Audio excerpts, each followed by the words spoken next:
George William Poland was 10 years old when he decided that Maryville College was the school for him.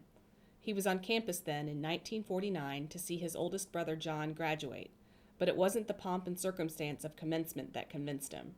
That weekend, George saw John engaged in a water gun fight in Bartlett Hall and never forgot the excitement.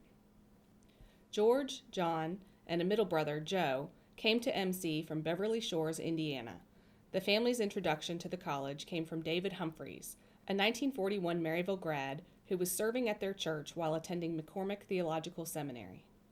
After a strong high school career, George enrolled in 1957 and quickly got involved on campus. Kappa Phi, tennis, student government, pep team, barn warming royalty. Majoring in political science, he was awarded the Vernon Queener Scholarship Award during his junior year. He also met Carol Greenwood, a cute elementary education major from Mount Holly, New Jersey. The two were married at First Methodist Church in Maryville on May 30th, 1962, the same day Carol received her diploma. By then, George was already enrolled at Vanderbilt Law School. As a law student, he was a leader in the Legal Aid Society, which assisted indigent citizens in civil matters. A deep concern and care for others had been nurtured in George during his years at Maryville. One of his favorite activities was serving as a mentor at the Blount County Children's Home. The February meetings of 1960, his junior year, had a profound impact on him. In those meetings, the Reverend Raymond V. Kearns, Jr. challenged students to consider their faith and their lives. George realized then the importance of seeking and trusting God's guidance and being a servant to his people. After earning his law degree from Vanderbilt in 1964, George began a career in corporate law that included positions with corporations in Cincinnati, Ohio, Providence, Rhode Island, and finally St. Louis, Missouri, where he served as general counsel for Citicorp's consumer lending company. During George's 16-year tenure with Citicorp, it became one of the largest home mortgage lending and servicing companies in the country. He had oversight of the company's legal, legislative, and public affairs departments. George was often Citicorp's representative in charity work. He mentored minority students enrolled in college through the UNCF Citibank Fellows Program.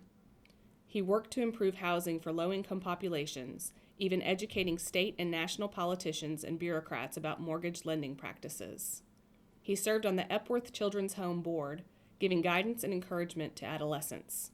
He, Carol, and daughters Laura and Diane were a weekend foster family for one teen girl. George also served on the advisory board to the president of St. Louis University. Retiring from Citicorp in 1994, George began teaching business law courses at St. Louis University as an adjunct associate professor. And it wasn't long before another company, one that was dedicated to helping disabled persons obtain Social Security benefits, asked him to lend his expertise and experiences to their mission. George worked for Allsup, Inc. from 1996 until 2000. Then Friendship Village, a not-for-profit, faith-based, continuing care retirement community, came calling. George currently serves on its board, chairs its finance committee, and serves as treasurer for its two properties, which are undergoing expansion. Clearly effective and respected in his profession, George has made equal, if not greater, contributions to his church and alma mater. While in Ohio, George and Carol were active members of Silverwood Presbyterian. Soon after moving to St. Louis and joining Kirk of the Hills, a Presbyterian Church in America congregation, George was elected an elder, a position he held for 14 years. He has served on several church committees, taught Sunday school, and helped plant a new church in nearby St. Charles County. He and Carol traveled to Russia in 1994 to share a Christian-based curriculum with Russian teachers and administrators. From 2005 through 2008, George served as vice moderator and moderator of the Missouri Presbytery. He currently serves on the Ministerial Oversight Committee for the Presbytery and was a commissioner to the PCA General Assembly this year. And then there's that cause that's located more than 500 miles from their home. Since graduation, Maryville College has remained to the Polands an institution worthy of support. They treasure the education received, the values instilled, and the friends and memories made. Less than 5 years after earning their own diplomas, they joined other family members in establishing the John M. Poland Memorial Scholarship. John died in 1962 after battling a rare form of leukemia, and the family wanted to do something that would honor both the 1949 graduate and his love for Maryville College. Over the years, The scholarship has enabled scores of young people to earn a Maryville College education. And the Polans have taken the time to get to know each of the recipients personally by attending annual scholarship luncheons and writing and calling their students through the school year. Today, those scholarship recipients include doctors, lawyers, teachers, financial advisors, and nonprofit administrators. He and Carol are 20-year members of the President's Circle and magna cum laude members of the Isaac Anderson Society. As a charter member of the Society of 1819, George has spoken to other alumni about the importance of including the college in their estate plans.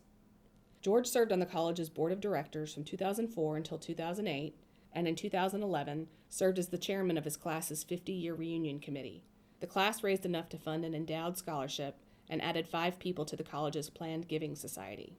Total giving impact was estimated to be more than $250,000. The Polans also are regular volunteers for Kin Takahashi Week.